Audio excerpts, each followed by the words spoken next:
ஆமே. அவர் சுகம் தருகிறவர்.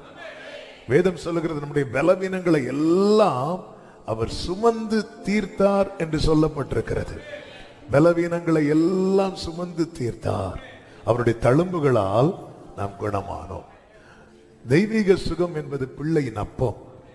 ஆண்டவர் அதை பிள்ளைகளுக்கென்று கொடுக்கிறார். ஆண்டவர் இடத்துல அதை கேட்கணும். ஒரு கானானிய ஸ்திரீ தன் மகளுடைய சுகத்துக்காக ஆண்டவர் இடத்துல வரும்போது ஆண்டவர் சொல்லுகிறார், பிள்ளையின் அப்பத்தை எடுத்து நாய்க்குட்டிகளுக்கு போடக்கூடாது.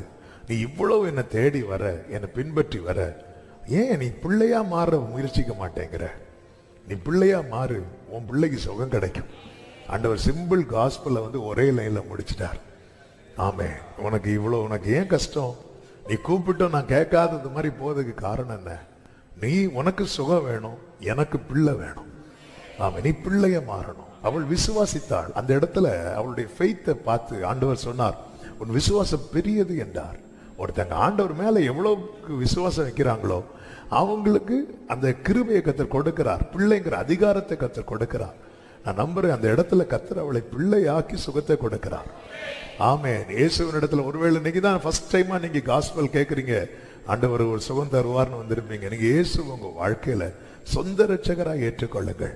இயேசுவே என் பாவங்களை மன்னியும், நீர் என் ஆண்டவர், நீர் என் ரட்சகர், உம்மை நான் ஏற்றுக்கொள்ளுகிறேன் என்று சொல்லி இயேசுவை உங்க வாழ்க்கையில சொந்த ரட்சகராக ஏற்றுக்கொள்ளுங்கள்.